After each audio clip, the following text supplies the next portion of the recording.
Welcome in, everybody, to the flagship podcast.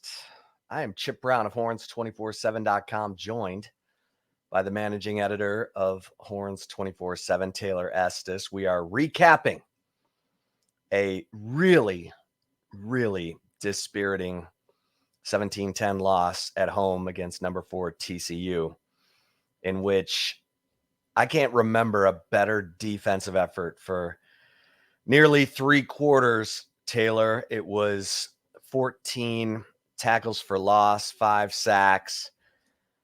Texas was living in the backfield. TCU had no answer. This was a 3-0 game at halftime. But Quinn Ewers was totally out of sorts by that point, and this felt like a rehash of the Oklahoma State game from the standpoint that Quinn Ewers couldn't get into any kind of passing rhythm, and the offense thus, the offense could have worked harder to run the football, but Steve Sarkeesian didn't press that button. Right. He got to first and goal from the 2, first and goal from the 5. Bijan Robinson didn't get a single carry in either of those situations. He finishes with the fewest carries he's had since his freshman year. This was such a complete nightmare offensively. And, I think Texas fans are looking at Steve Sarkeesian and saying, we hired you because of your offensive prowess. You were hired to match wits with Lincoln Riley in the Big 12. Lincoln Riley left town, leaving Steve Sarkeesian as the preeminent play caller, preeminent play designer. And he did that last week against Kansas State. We talked about it, the counters, the powers, the new ways to run the football. There was none of that tonight. And once again, Steve Sarkeesian called a game like he was down 3 touchdowns instead of 3 points. And Bijan Robinson was nowhere to be found in this game. It's insulting. If I'm Bijan Robinson, I go into Steve Sarkeesian's office and say, thanks for nothing, dude. Thanks for not believing in me. This was a disaster. In Texas's last 18 possessions, Taylor, they have 6 points. Yeah. It's definitely a head scratcher. I will say, obviously, Quinn Ewers struggled to get into any sort of rhythm anyway, at all. He had very little help too, because there were plenty of passes that he did, hit receivers in the hands and they dropped the ball. And, I would say that the lack of effort to make the extra play, or use extra effort to make a play was not there, especially with Xavier Worthy throughout the game. I mean, I'm not saying it's all the receiver's fault and like giving a pass to Quinn Ewers. He had some, bad misses too, but he had no help either. And I think that is probably going to get overlooked a bit because, people want to, the old saying is, quarterbacks give too much credit for wins and too much blame and losses. Mac Brown would beat that into our heads when he was the head coach of Texas, but it is true. And so, I don't think he got much help at all from, especially Xavier Worthy, the top receiver that he targeted the most in the game. I can't, I will say this, Chip, looking at the way that the Texas defense played, and plus the fact that the only touchdown that Texas scored in this game came on defense too. So the offense has not scored a second half touchdown now since, what would it have been? OU? Iowa State. Iowa State, yeah. So they haven't done that, is shocking to me. But this is probably the best defensive performance from Texas as a whole for 4 quarters of a game that we've probably seen in 10 years. And the offense literally couldn't score a single point. I mean, it's just crazy. I mean, the fact that Texas, I don't think they got into the red zone on offense until late in the third quarter. And I think they only had 2 trips to the red zone in the entire game. And that is, like they barely even cross midfield. Like that's insane. It's absolutely insane with the firepower that Texas does have on this offense. And, they had a perfect defensive game plan. This is one of the top scoring offenses in the country that they face in TCU, averaging over 40 points per game prior to this, prior to Saturday's game. And, they end up with 17, but only 3 at halftime. I mean, the defense did everything it possibly could to keep Texas in this game, and the offense was nowhere to be found at home. And that's alarming. But at the end of the day, it falls on Sark. I mean, this is his offense and he wants to call the offense. That's why he was hired, at Texas. But at some point, he may need to look in the mirror and realize that maybe it's not as easy to call offenses when you are a head coach, because you have so many other responsibilities that you need to be paying attention to, in addition to every single play and getting every play in on time, all of the things that come with being an offensive play caller. But then you add the head coaching duties to it too. I think that could be an issue, and he may need to take a hard look into if he wants to continue to be the offensive play caller moving forward, or if he wants to hire somebody he can trust to call his offense. That's, I think, probably going to be the crossroads that he's got to have to come to soon, Chip, because it's not working right now. And it hasn't been working in the second half of games since he got to Texas too. So, the opening script works for the most part, didn't it, tonight? But at some point, when people know that you're going to become predictable, you got to make a change. Well, I'm concerned about the development of Quinn Ewers because he's not getting better. I think we all thought he was going to come home after a couple of tough road games at Oklahoma State, at Kansas State. Thought he was better, definitely against Kansas State. He was better against Kansas State than he was tonight. And Kansas State statistically has a better defense than TCU by a lot.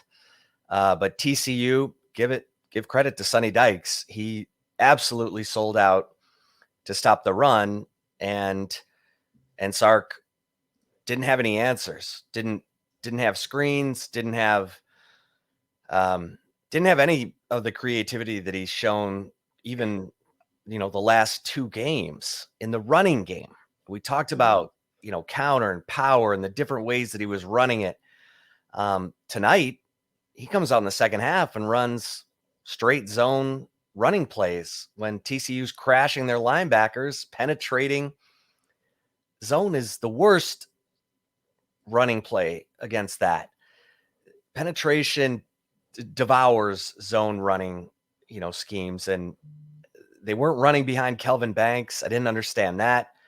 I feel like Sark just like he had all the answers to the test and the dog ate his homework or something. I mean, this was embarrassing. 1 of 13 on third down, 1 of 4 on fourth down, not getting Bijan Robinson involved in the running game, in the passing game. And then of all things, with 10:41 left in the game and TCU up 7 or 10 to 3 or no, 10-0. Sorry, 10-0. Quinn Ewers has Bijan Robinson wide open on a wheel route. He stiff-armed the defender at the line of scrimmage. The defender fell down. Bijan is all by himself. Quinn is looking to that side of the field and throws a 5-yard pass to Jatavian Sanders. Quinn Ewers was not seeing the field. In the first half, he only had eyes for Xavier Worthy. When Jordan Whittington's wide open, Bijan Robinson's wide open. Where's the evolution here, Steve Sarkeesian? You're the quarterback's coach. I mean, okay, AJ Milwee, whatever. But you're the guy. You're the guy who's got to get your quarterback to see the field for the game to slow down. And Quinn Ewers didn't see the field at all. The targets, 8 targets for Xavier Worthy in the first half. He's overthrown him. He's thrown into double coverage. Worthy dropped a pass. Jatavian Sanders dropped a pass. Jaleel Billingsley dropped a pass. That gets to what you were saying. The receivers weren't helping. But listen, Jordan Whittington was Mr. Third Down last year. because Casey Thompson knew Jordan Whittington was going to be where he was supposed to be on third down, especially on those crossing routes. There's none of that this year. Jordan Whittington's an afterthought in this offense. He finally caught a pass in the fourth quarter on a bubble screen with a great block from Tariq Milton. He goes for 25 yards and then catches another 11-yard pass and gets them into the red zone where they've got first and goal. And Steve Sarkeesian gave up on the run. I mean, this is so ridiculous, Taylor. It was a 3-0 game. TCU wasn't doing anything in the running game, but they kept hammering away. And finally, the dam broke. Diamante Tucker Dorsey got out of his gap. Kendre Miller, 75-yard touchdown. Mm-hmm. That put TCU up 10-0. And Steve Sarkeesian started calling the game like he was down 3 touchdowns. The stadium was a third of the fans left in the late third quarter, early fourth quarter, because they couldn't take it anymore. Like, by the time Max Duggan and Kendre Miller fumbled that exchange, no help from the Texas defense. That was like Max Duggan was trying to pull the ball back from Kendre Miller. Miller was trying to hang on to it. The ball goes backwards. Duggan jumps on it. The ball goes further backwards. Johnny Barron picks it up, scoop and score, 48 yards. It's a 17-10 game with 4 minutes and change left. And the fans were already done. They were exhausted by this just completely inept showing by Steve Sarkeesian with this offense. If Quinn Ewers, who opened the game 0 of 7 passing, and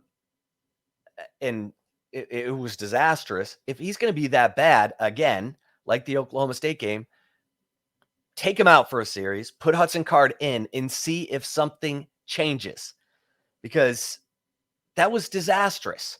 It's embarrassing. If it was anyone other than number 3, there would have been a quarterback change. Steve Sarkeesian pulled Casey Thompson out of games last year when Casey, threw for 5 touchdowns in 3 different games last year.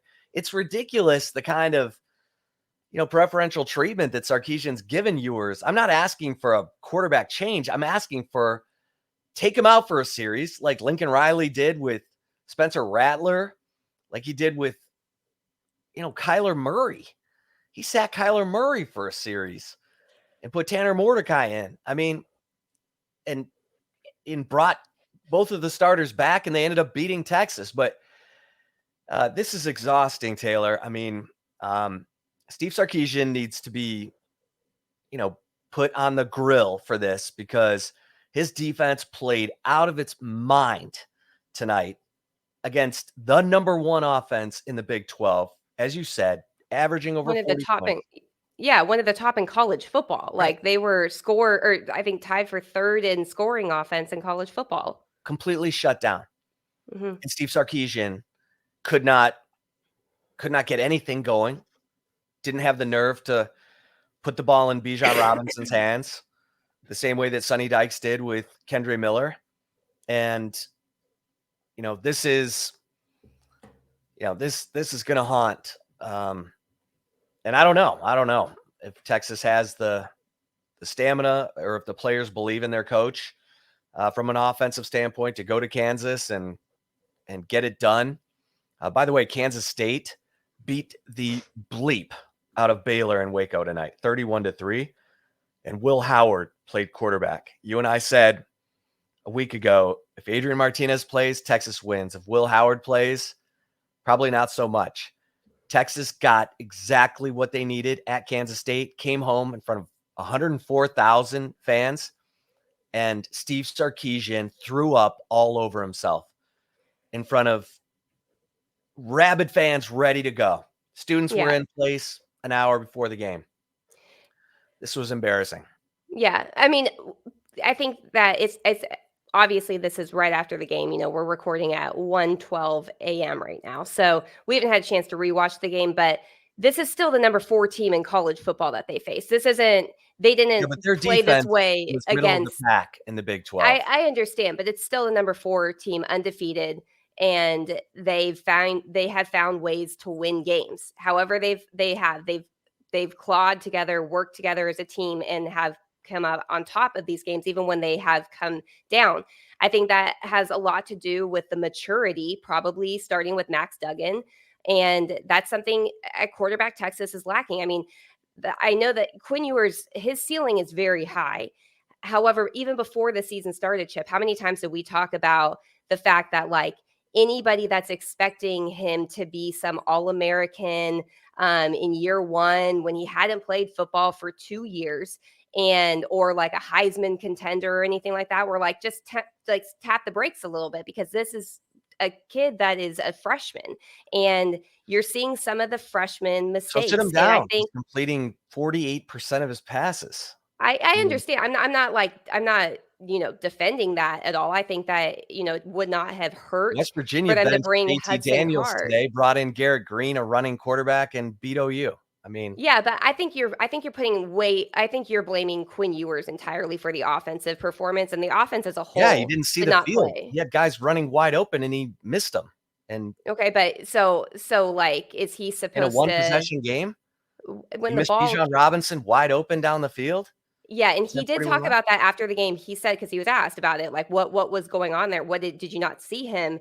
And he said that he saw Bijan, but he saw the linebacker start to go towards him, and so that was his first read. His second read was Sanders, and so he said after I saw the linebacker make a move, I moved to my second read. That is how he explained it. He didn't excuse him missing the fact that Bijan did go wide open in the end zone.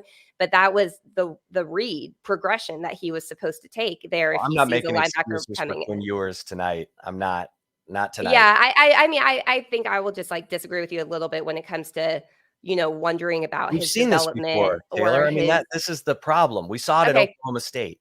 that's When you're fine. completing So less than it's a 40% of your freshman. It's a passes, freshman. he should It's sit a down freshman. for a series.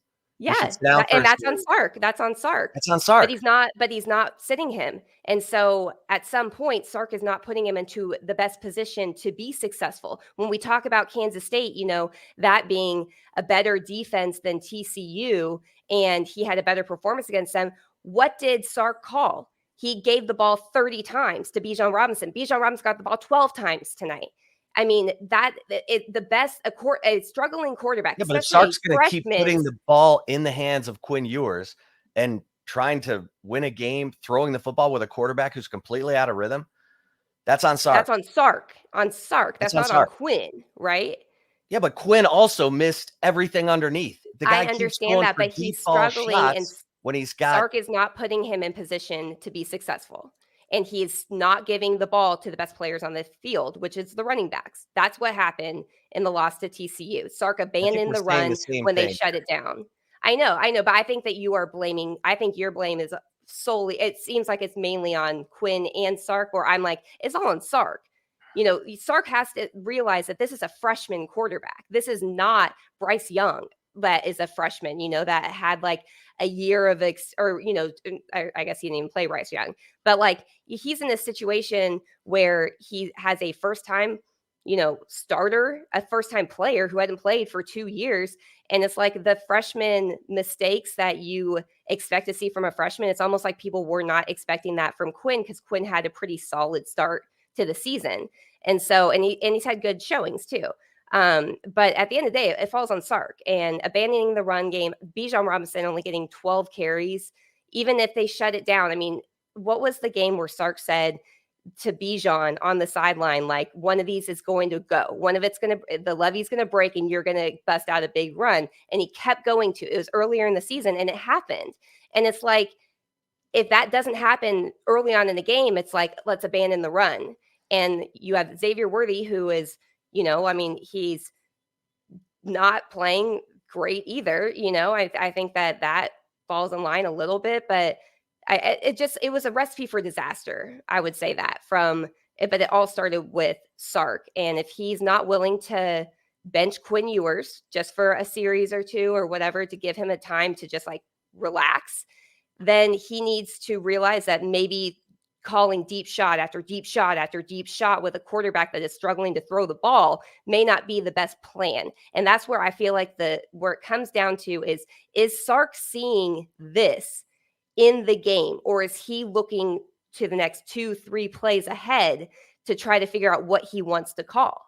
And this is what makes it difficult for an offensive play caller that's also a head coach. There are very few who have won national championships. I mean, we talked before we started recording. I mean, Lincoln Riley is probably the anomaly, and he still hasn't won a national championship.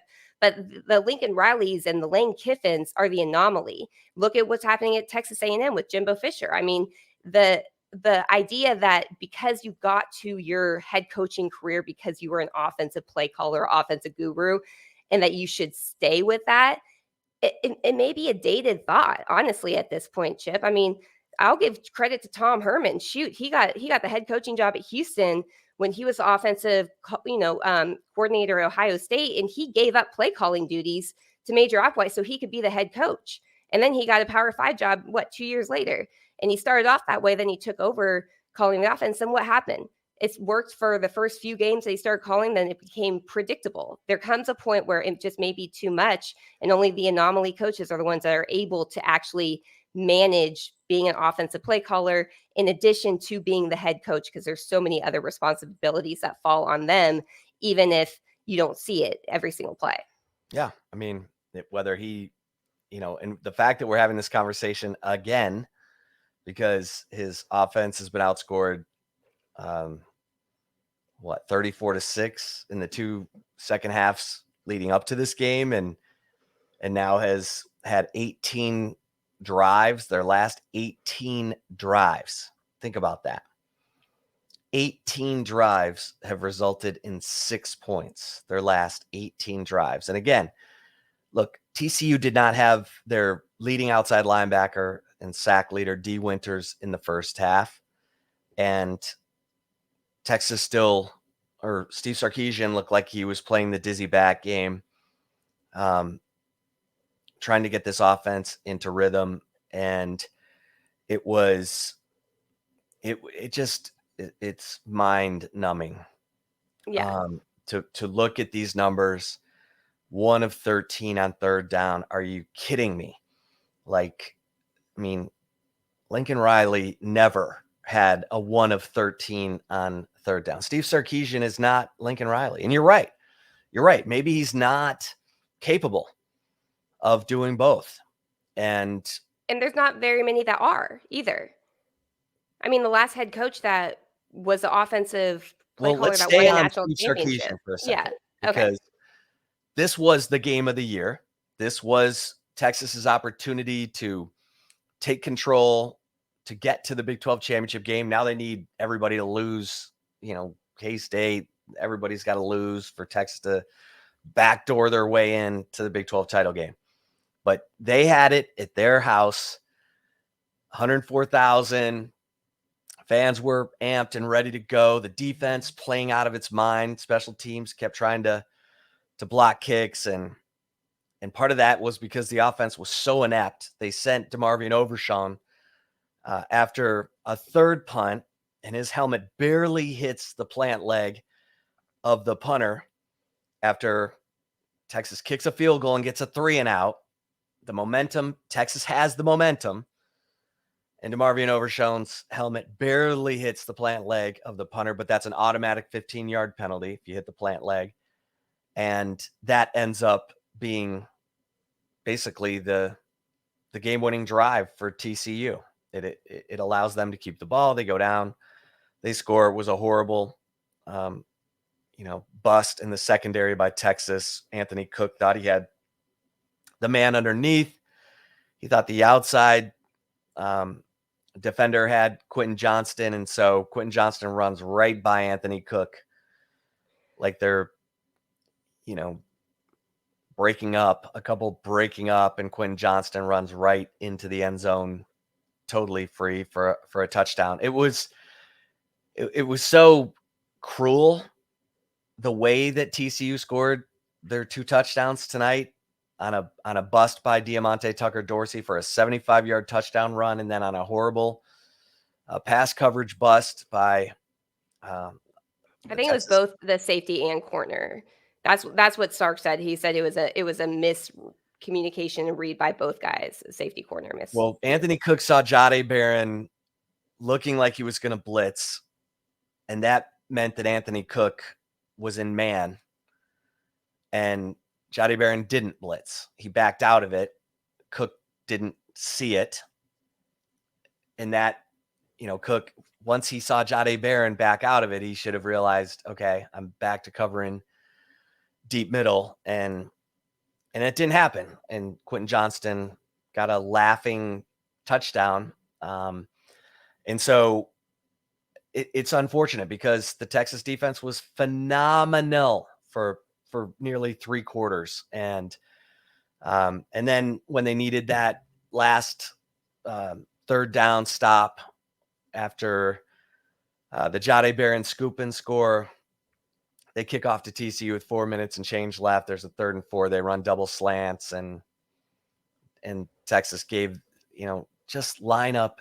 Don't line up deeper than the 4 yards, It's like, that drives me crazy. It's 3rd and 4. So don't line up 6 yards deep and give that slant and then tackle the catch, because you're toast at that point. And that was it. But, this one, I was talking to Roschon Johnson after the game, and I said TCU wasn't doing anything in the running game either, but they kept hammering away, and they got that 75-yard touchdown run with 5 minutes left in the 3rd quarter. I said, did you think that's how you all were going to approach it? And he said, yeah, that was the mindset going in. We schemed our way out of it. Tells you everything you need to know. Yeah. Yeah. And I will say, one thing I think is important for us to say, like the 2 touchdowns that the Texas defense gave up, or DeMarvion Overshown, running into or roughing the, kicker penalty where he hit the plant leg. Those were not the reason why Texas lost this game. Right. Like, and give credit to Pete Kwiatkowski and the defensive staff. At some point, these were, they were blown coverages or whatever it may have been. That's on the players. That's not on the scheme. It's not on anything else. And this, I would hope, should silence anybody that's like, oh, anytime that Texas struggles is like fire Pete Kwiatkowski. Is like the improvement that they have shown game after game after game this season is being overlooked in a like almost shocking way, I think, among the Texas fan base. I don't know if like Texas fans have just gotten so used to complaining about the defensive coordinator or scheme or whatever it is that it's just like the easy like argument. But this is a far improved effort from the defense as a whole. And it starts with the staff, starts with Pete Kwiatkowski. Obviously, the addition of Gary Patterson has helped in a variety of ways with him being able to watch advanced film on opponents. And in this game, like those were poor plays, the 2 touchdowns given up. But if anybody told me going into this game that a position or a situation would happen to where all Texas offense needed to do was score like 10 points, I would be like, oh, Texas wins 100%. Like they're going to score more than 10 points. It's like, no, like they couldn't even do that, because the defense did get that touchdown. If you get rid of the, if you take that 7 points away from the 7 points there, it's like, it's a 7-point game, and so for the offense to just score a touchdown, they couldn't do it. And so I just don't want anybody to think that we're like blaming the defense by pointing out any of those touchdown things, because it was impressive from start to finish. And mind you, they were also without their starting corner with Deshaun Jameson. He's in concussion protocol. Steve Sarkeesian confirmed after the game. So he wasn't even on the sideline or anything. Terrence Brooks started the game, true freshman, and he played really well too. I mean, this was a far better, I would say, secondary performance, minus obviously the miscue on Quentin Johnston's touchdown there, than it was against Iowa State when Ryan Watts left the game, and Terrence Brooks and who was the other one that came in for Jordan? Yeah, Austin Jordan. Like when they had to come in off the bench for it. This was a situation where the corners, the next guy up was ready. And I think that's a good sign. And I think that's probably something that's going to get overlooked because it's coming off of a loss. I feel like they must have learned a lesson from the Iowa State game, because Terrence Brooks was ready to start. And I feel like as a whole, I mean, you limit one of the most potent offenses in college football to, what was it? I think a total of 283 yards total. And the majority of those came in late in the 3rd and 4th quarter when Texas defense was on the field for 37 minutes and 22 seconds compared to the offense 22:38. And then even in the fourth quarter, I mean, the defense was on the field for about 11 minutes of the 15-minute quarter. And the fact that they still held one of the top offenses of college football below 300 yards, way below their scoring average, and shoot, they didn't even hit 20 points. Most people will say if a defense can hold a team to 20 points or less, you're going to win games. And they did everything that they possibly could have done, what they should have done, and they just got no help. And it's just, I mean, part of me feels bad for them. Like DeMarvion Overshone, he seemed kind of upset about after the game. I think it was after, I can't remember when it was, but like Sark kind of like was like lifting him up a little bit, and he was asked about that after the game, and he was like, "Yeah, I didn't want him to hold his head hang his head because he got that penalty." He's like, "These guys did everything they could to put us in a position to win, and we didn't answer as an offense." And so, like, I just, I feel for him a little bit because this was probably the best performance I've seen from a Texas defense in my career from start to finish, For and sure. That was getting one no of the best help. defensive performances we've ever seen. It Mhm. reminds me of the 13-10 game against Oklahoma State Yeah. back in 2017. That was a masterpiece. And the offense had 8 3-and-outs, and they lost 13-10 in overtime. Yeah. That was the game that Mike Gundy said that Michael Dixon almost won, the punter, Yeah. almost He won. almost single-handedly beat them. Right. Yeah. This was that kind of game. Mhm. Um, it was phenomenal. I mean, again, 14 tackles for loss, 5 sacks. They Mhm. had their season highs for tackles for loss and sacks at halftime. Yeah. In a game. Baron Sorrell was all over Max Duggan, like his, like his jersey. He was that tight to him. I mean, it was phenomenal, and you're just waiting for Bijan Robinson to become more of a focal point. Where was Bijan Robinson in the passing game? Why isn't Quinn Ewers looking for anyone other than Xavier Worthy in the first half? This was a Yeah. carbon copy of the Oklahoma State game. Stop looking for number 8. He's drawing double coverage. You got 4 running wide open. You got 5 as a check down wide open. And I will take Bijan Robinson catching a pass in the flat all day Mhm. over trying to throw another deep ball into double coverage to Jatavian Sanders or Xavier Worthy. The defense knows that's where Quinn Ewers wants to go. And they Well, read him like a book tonight. yeah, and Sark did he was asked about that in post game, and one thing that he said, he's like, if a deep shot is there, you have to take it, otherwise they're like the defense is essentially going to settle in and basically make it to where like you're not ever going to get one of those. You have to, he said, so if you see it, you got to take it. But and I get that like that the way he explained, I'm not explaining it very well, I know, but essentially he's like saying if it's not hitting, you can't just abandon taking shots down the field. If you have a quarterback capable of making those type of throws. But at the end of the day, whether it's Quinn Ewers struggling, Xavier Worthy not giving any extra effort if a ball doesn't, especially if he's in coverage deep down the field. You've talked about it. I think it was a really good point, especially after the Oklahoma State game. It's almost like he loses the ball when it's in the air if there's any defender in front of him and or near him. It's like unless he's like way past it, like you're the last line of the defense, it's hard to expect him to make those catches. And those weren't hitting, and I know you don't want to abandon it, but it's like why is it every single possession there was at least a deep shot? Like you're right, because like neither one of them was connecting on them. And it's like do some more intermediate passes, hand the ball off. Oh, and then get the defense like, fully in the box and then try the deep shot over the top. And it was weird. It's like I don't know. It's a Well, the 2 possessions that bothered me the most were in the red zone. First and goal from the 2, and Bijan Robinson doesn't get a carry, you know, and then first and goal from the 5, they throw it 3 straight times, or they tried to. Quinn Ewers fumbled he got brushed by Bijan Robinson and fumbled the ball, had to jump on it. So it's 3rd and goal from the 10, and then they go for it on 4th and goal from the 10 instead of taking the field goal. And you're going, okay, you've done absolutely nothing on this possession, and now you're going for it on 4th and goal from the 10. Take the field goal, cut it to 17-6, and keep trying to play defense and hope that something breaks.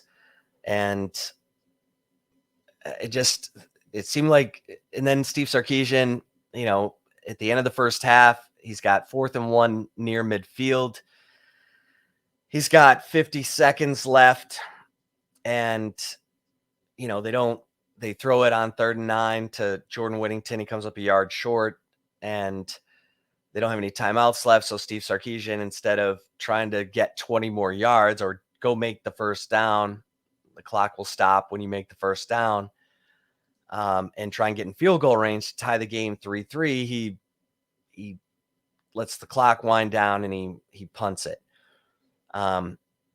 It's just inconsistent. You're not sure if it looks like he has a plan. And that's the hard part, Taylor. That's the hard part. You hire Steve Sarkeesian because he's this offensive guru, that Alabama 20 offense, set all kinds of records. But that offense had NFL offensive linemen, a Heisman finalist at quarterback, a Heisman winner at receiver, another Heisman finalist at running back. I mean, I get it. I get why you want Steve Sarkeesian to come and be your coach and match wits with Lincoln Riley, but 18 drives, 6 points, when your Big 12 title hopes are on the line, and you're the favorite because Vegas knows you have more talent than the teams you're playing. And your offense with Bijan Robinson, Roschon Johnson, Kelvin Banks at left tackle, Xavier Worthy, Jordan Whittington, last 18 drives, 6 points. That's on Steve Sarkeesian. Yeah, no, it is. And I will say, like, I kind of am more like, I wasn't too, I understand both sides, I think, with the series before halftime, when they ended up punting it away. Just the defense was playing really well, but the offense wasn't. And it's like, if they do try to, like, you know, try it, with the way that the offense was playing, I wouldn't have very much faith in them being able to get the first down there to even get into field goal territory. And then you're kind of setting your defense up again in a negative field position, first of all, but then the lead at halftime could very easily go from a 3-0 to a 10-0 or even 6-0. So I kind of like, with them getting the ball back after halftime, I didn't really have too much of a problem with that. Now, if they weren't getting the ball back after halftime, I would have been like, what the hell are they doing? But with them getting the ball back, only being down by 3, shutting them out, TCU out of the end zone entirely. I mean, the defense was playing well enough that I wouldn't really know if I'd want to shake their confidence going into halftime, regardless, especially if the offense was going to start the second half with the ball. That's just my opinion, though. Yeah, I would have trusted the defense. Your defense was playing so well. I would have tried to tell my team, we're attacking. We're gonna, we're at midfield. We need 20 yards for a field goal, and it is what it is. But Steve Sarkeesian, after being the kind of the king of the scripted plays to get off to fast starts, that was abysmal tonight. And then in the second quarter was what we saw in the second half against Kansas State. It was a false start. It was a holding. It was an interception.